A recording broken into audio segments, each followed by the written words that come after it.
Magandang araw sa inyo. Kamusta? Matagal ba kayong naghintay?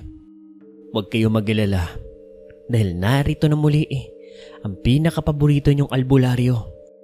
Ang albularyong mahilig saan nga ba sabay-sabay tayo?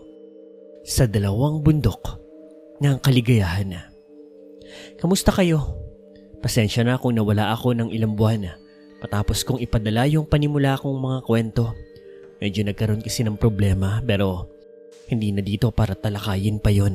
Okay na Nag-usap kami ni Sir Paul tungkol sa channel niya. Napansin ko kasi na na-delete yung mga unang bahagi.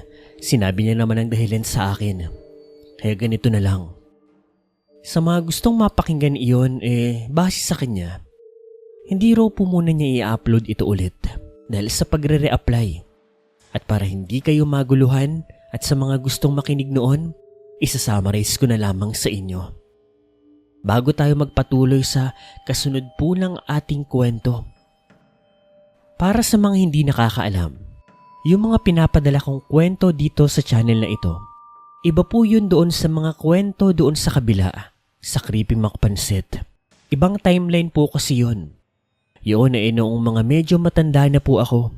Samantalang ito sa Dear Sir Paul, ito po yung nagsisimula ako. Yung history po ng pagiging albularyo ko mula nung bata ako, noong nagsisimula, nag-aaral at yung mga unang pagsubok ko. At dahil nga kailangang i-delete yung mga naunang video, isa-summarize ko na lamang po. Simpleng binata lamang ako noon.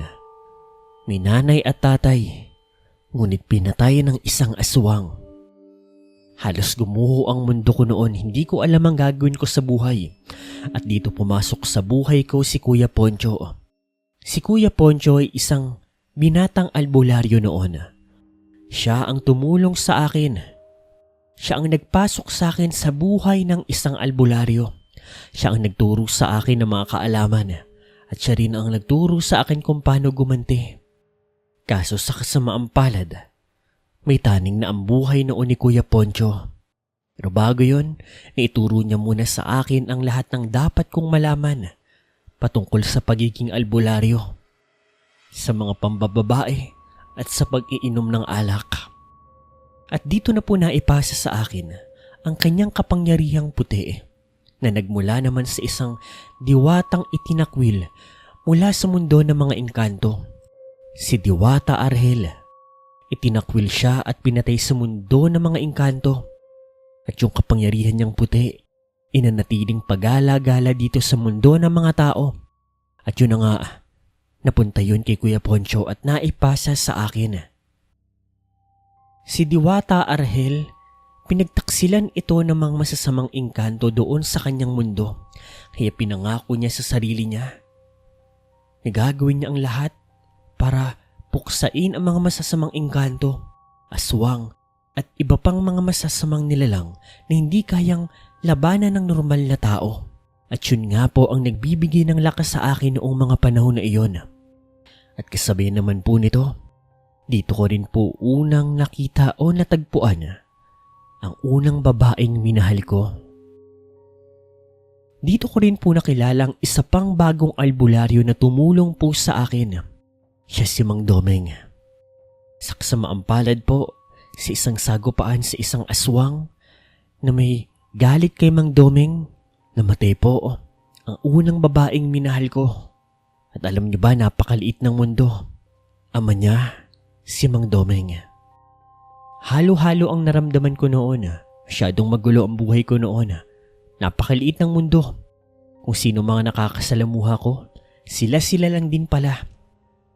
Samantala, dito ko naman po nakilala ang grupo ng mga itim na buwan. Sila ay grupo ng mga tao na lumalaban sa mga aswang. Sa kabilang banda, may kapre din akong nakilala. Naging alipin ko ito. Hindi. Masasabi kong kanang kamay ko rin. Siya naman si Burikat. Nagkaroon din ako ng ibang mga kakamping albulado na pinagkautangan ko ng loob. Siya si Rodara, ang pinuno ng mga mensenaryong engkanto. Mga bato silang engkanto doon sa mundo nila. At kasabay po niya na may mga pumasok na babae o dalaga sa buhay ko. Si Nena, siya yung sinaniba ni Burikat. Sumunod si Mariana. Isang pamilya na ginugulo ng malaking pamilyang aswang. Sumunod si Leia.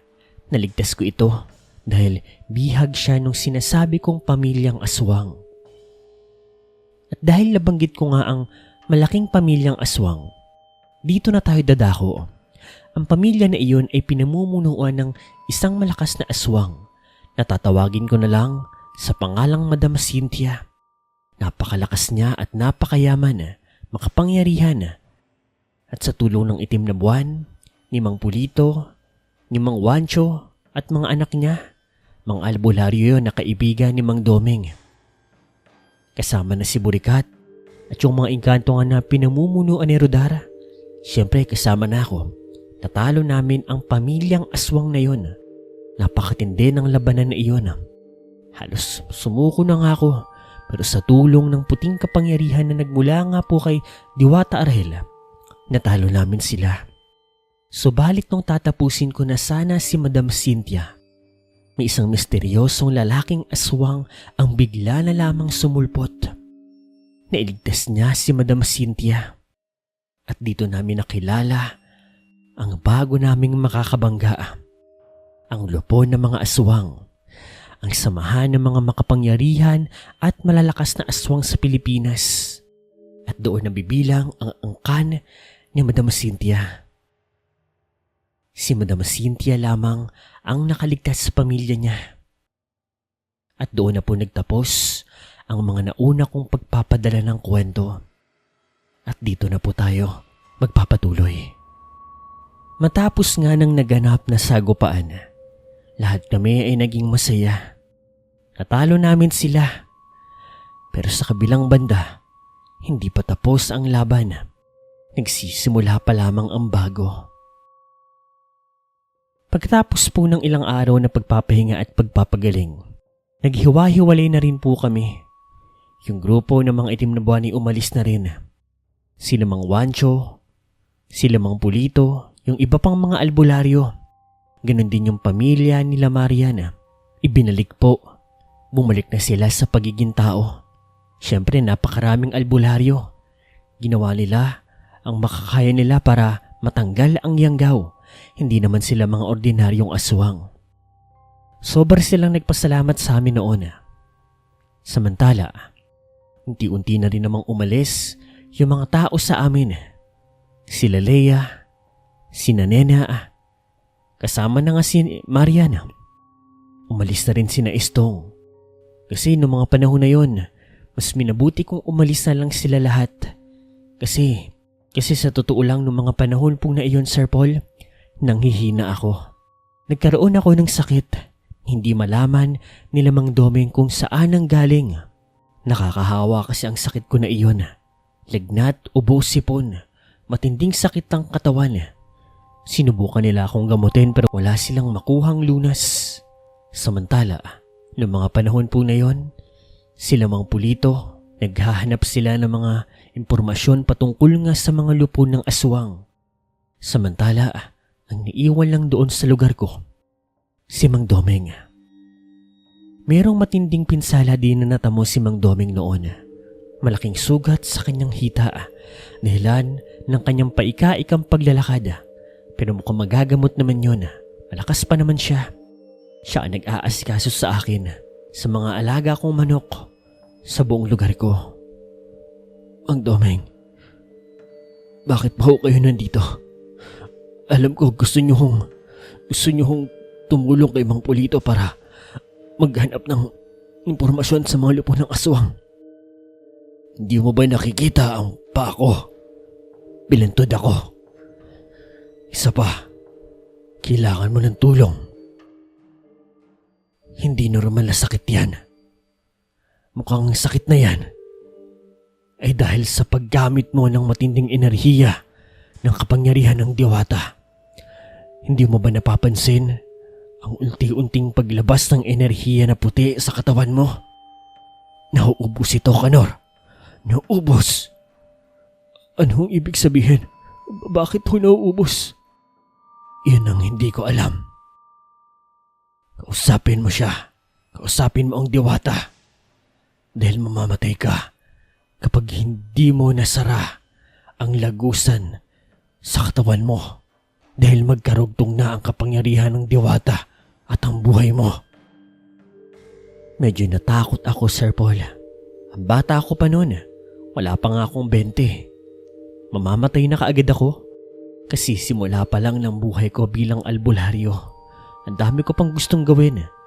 Nagkaroon na ako ng mga pangarap. Kagaya na lang ng lahat ng mga masasamang aswang ay papatayin ko. Mga engkanto, mga multo, demonyo, espiritu, at kung ano-ano pa. Tutulong ako sa abot ng aking makakaya.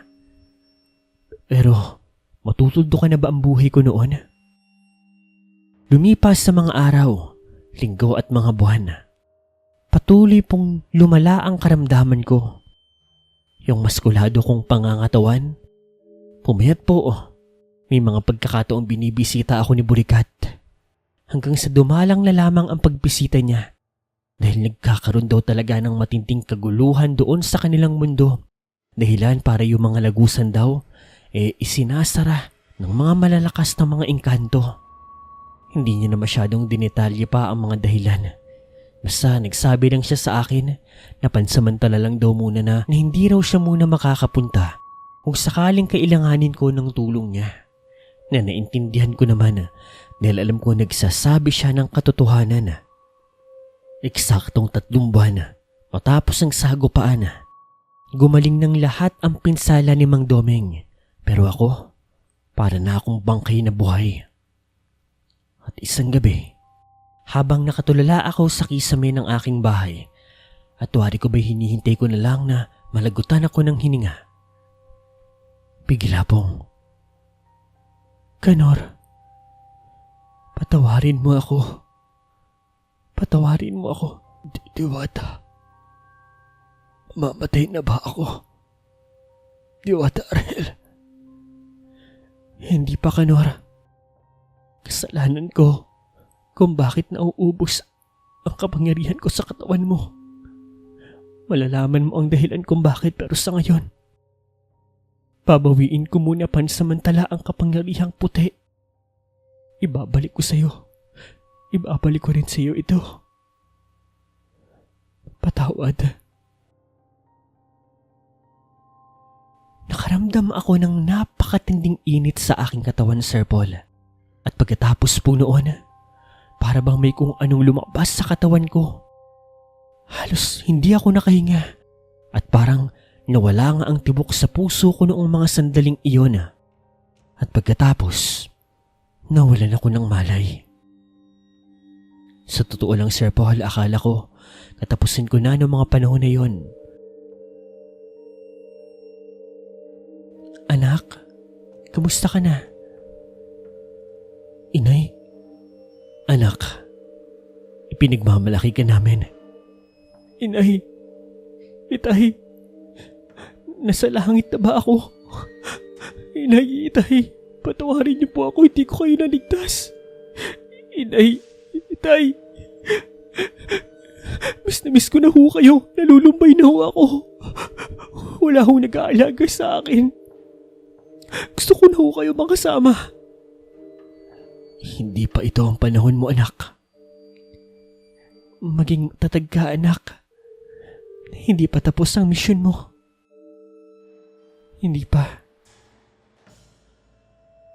Napakaputing liwanag ang bumulag sa akin, Sir Paul. Napapikit ako. At sa muling pagdilat ko, ang unang bumungad sa aking mukha ay si Mang Domeng. Diyos ko, akala ko'y patay ka na.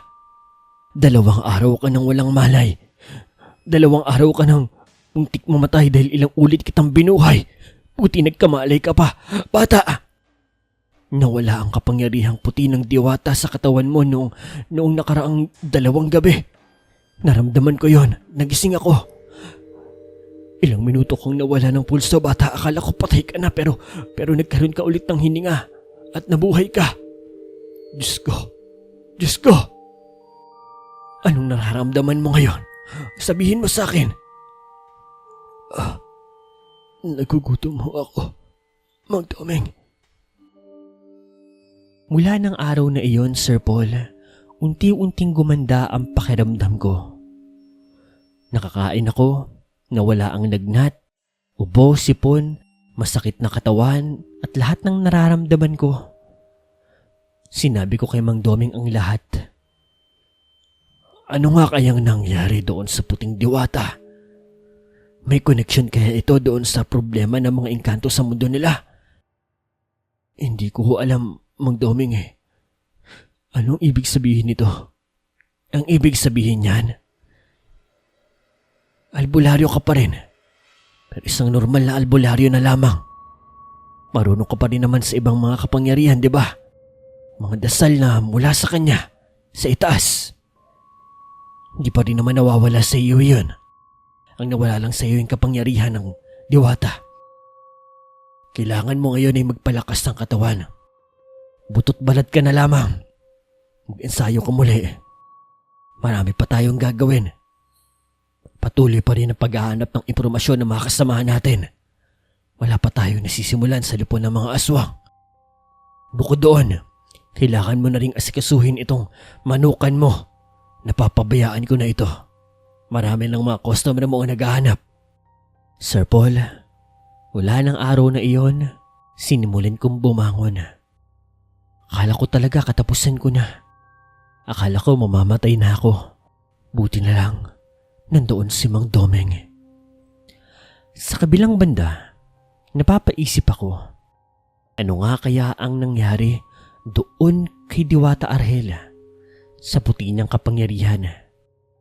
Pero ganun pa man, wala man ang kanyang puting kapangyarihan, hindi ako hihinto. Pagpapatuloy ko ang nasimulan kong laban dahil kagaya ng sabi ng mga magulang ko, hindi pa natatapos ang kasaysayan ko. Pinalakas ko ang katawan ko, kumain ako. Nagsanay ako muli, inayos ko muli ang aking manukan. Nagsanay kaming dalawa ni Mang Doming at miski nga siya, binalik niya ang kanyang pisikal na lakas. Kasi hindi raw siya mananalo sa mga aswang na makakalaban namin kung hindi raw niya palalakasin ang kanyang katawan. Kailangan niya raw gawin yon para maipaghiganti ang kanyang anak. Samantala ako naman, noong mga panahon na iyon ay naghahanap ako ng bagong malilipatan na lupa. Medyo nahihirapan na kasi ako doon sa Ternate, lalo pa bundok ang lugar namin. Kahit pa may sasakyan ako na ginagamit para pag-deliver ng aking mga manok, hindi na ako kakayanin, lalo pa at noong mga panahon na iyon, lumalakas muli ang aking negosyo. Kailangan kong magbawi. Tagal ko ring nahinto sa pagninegosyo dahil nga sa mga nakaraang labanan. Lumipas sa mga panahon, siguro'y eksaktong 6 na buwan ang nakakaraan. Mula nung natapos ang labanan at noong nagkasakit ako, 3 buwan din ako nakabawi noon. Linawin ko lang 3 buwan ako nagkasakit, 3 buwan din akong nagpagaling. Noong mga panahon nga na iyon, ayos na ang lahat. Medyo nagtataka nga ako noong mga panahon na iyon dahil ang tahimik ng buhay namin ng Mang Doming. Nakikibalita pa rin naman kami sa mga kaibigan naming mga albularyo pero sa mga sandali na iyon, wala pong gulo, walang problema. At yung lupon ng mga aswang, wala pa rin. Hindi pa rin namin matunton. Sa kabilang banda, ako naman ay naghahanap ng malilipatan na lupa. Sa kasamaang palad sa Cavite, wala akong mahanap. Una sa lahat, kung meron man akong nakikita, hindi kaya ng pera ko. Medyo mahal kasi ang lupa sa Cavite. Yung pera ko naman, hindi pa naman ganun kalakihan. Kaso kailangan ko na talagang lumipat dahil wala rin naman akong kinikita. Pagod na sa trabaho, halos tabla lang. Kaya kailangan ko makahanap ng malilipatan na lugar para sa negosyo ko. Ang plano ko kasi noon, hahanap na ako ng isang katiwala. Siya ang papaasikaso ko sa negosyo ko at ako doon pa rin sa itaas sa Ternate. Ipagpapatuloy ko ang pagsasanay ko at babalik-balikan ko na lang ang negosyo ko. Yun ang plano. Hanggang isang araw noon, Sir Paul, meron akong delivery sa may bandang Tagaytay. Pababa po ito ng Laurel, Batangas. Medyo marami-rami ang mga manok na dala-dala ko noon. Nakakatuwa lang. Kasi noong mga panahon na iyon, palakas ng palakas ang negosyo ko. At sa kabilang banda, yung problema ko sa mga aswang, unti-unti ko nang nakakalimutan. Para bang masyado ako nagiging abala sa negosyo ko. Sa pagdating ko sa Laurel, Batangas, nakita ko naman kaagad yung customer ko doon. Dinelivery ko agad yung mga manok. Nga pala, motor po yung gamit ko nito ha. Punong-puno nga yun eh. Pagkatapos makapagpalitan, pera, sa mga manok, plano ko na sanang umuwi. May plano rin kasi kami ni Mang Doming nung panahon na iyon. May pupuntahan kaming isang lugar sa Maynila. Meron kasing nakuhang tip si Mang Pulito. Pero nang pabalik na po ako, may nadaanan akong isang karinderya. Nakaamoy kasi ako ng napakabangong amoy. Pamilyar ito at alam ko yun. Lomi, Batangas. Kumulo naman ang tiyan ko. Hindi naman siguro masama kung kakain muna ako. At pagpasok ko doon sa kainan na iyon, nakaamoy kaagad ako ng napakasarap na amoy. Maraming customer doon sa loob. Mukhang masarap naman ang mga pagkain nila. Pero may nakapukaw kaagad ng atensyon ko. Isang dalaga. Kahera ng lumihan na iyon. At sa totoo lang din, sa tagal ko nang walang babae sa piling ko, para bang umariba ang pakiramdam ko. Sir, anong sayo? Lomi, bakit may iba pa bang tinda dito? Naku, marami kaming pagkain dito, sir. Lomi, Batangas. Pansit Chami. Goto, Batangas. May mga ulam din kami. Ano sa'yo? Pili na. Pwede bang ikaw na lang? Sir Paul, nagulat ako dahil nasabi ko ang bagay na iyon. Hindi ko nga rin alam eh. Para bang kusa na lang bumigkas ng mga ganong salita ang bibig ko. Nakita ko namang namula ang babae. Nahiya ako sa sinabi ko sa nagawa ko. Pero mas nagulat ako sa reaksyon niya. Ikaw pilyo ka. Sige, tatabihan kita mamaya. Pagkatapos mong kumain, punta ka sa likod. Yung mga panahon na yan, para bang naa-adapt ko na yung kagalingan ni Mang Poncho. Biruin nyo. Tsaka ewan ko, sa tagal-tagal akong nilalapitan ng mga babae at mga hirit nila sa akin, parang na-adapt ko na rin. Tsaka naisip ko rin noong mga panahon na iyon, wala rin namang masama kung makikipagkaibigan ako sa babae, hindi ba? Pagkatapos kong umorder, pumesto na rin ako. Napakaraming tao doon. 9:00 na ng gabi noong mga panahon na yun pero marami pa rin customer ang kumakain. Mga driver, mga lokal, mga dumarayo doon sa lugar. Maya-maya ay dumating na rin yung order ko. Lomi nga pala. At yung babae mismo na yun ang nag-deliver sa akin. At nagpakilala siya. Sa pangalang, ako nga pala si Kara. Ikaw, anong pangalan mo? Kanor. Pares pala tayo ng simulang letra ng pangalan. Kara ako, Kanor ka. Kumain ka na. Sige. Wala bang kalamansi? Walang kalamansi rito. Masarap na ang lomi namin kahit walang kalamansi. Pagkasabi noon ni Kara, nawala ang mga ngiti ko. Siyempre, Sir Paul, kahit hayok ako sa babae, hindi na mawawala sa akin ang pagiging albularyo. Ngumiti lang ako ulit sa kanya. Sige na, kakain na ako. Kanor, mamaya sa likod ha. Punta ka. Sige, kita tayo doon. Pinatalas ko ang aking pakaramdam. Noong mga sandali na iyon, nakaramdam ako ng mali. Ang tagal ko ring wala sa aksyon. Bumaba na rin ang aking pakaramdam. Minsan kasi, kapag albularyo ka, kapag matagal kang wala sa serbisyo, pumupurol din ang iyong kakayahan. At noong mga sandali nga na iyon, talagang mapurol na mapurol. Kinakalawang lang aking mga abilidad. Bakit hindi ko naramdaman? Bakit hindi ko naamoy? Yung mga nagluluto, si Kara, aswang. Paano na lang tong mga kumakain dito? Diyos ko, Anong mangyayari sa kanila? Kinuha ko ang baon ko na kalamansi na hindi ko tinatanggal sa akin. Pasimple kong pinataka ng kalamansi ang lomi at hindi nga ako nagkamali. Nagbago ang mga karne doon sa lomi. Bahala na. Bahala na. Itigil niyo yan. Itigil niyo ang pagkain. Mga aswang sila. Tumigil sa pagkain ang mga customer. Nabigla sila. At sa kabilang banda nakita ko si Kara. Pati yung mga nagsiserve doon sa karinderya na iyon o sa lumihan na iyon. At sa isang iglap, nagpalit sila ng anyo. At walang patumpik-tumpik pa. Ako kaagad ang sinugod nila. Umalis na kayo! Uminom kayo ng maraming kalamansi! Baka nayanggaw na kayo! Takbuhan ng malala, Sir Paul. Sa isang iglap nagkaroon ng kaguluhan at sinugod naman ako ng mga aswang. Dito po, Sir Paul, mas lalo ko naramdaman ang pangangalawang ng aking kakayahan. Oo't nagsasanay pa rin ako, pero hindi ko malamang dahilan.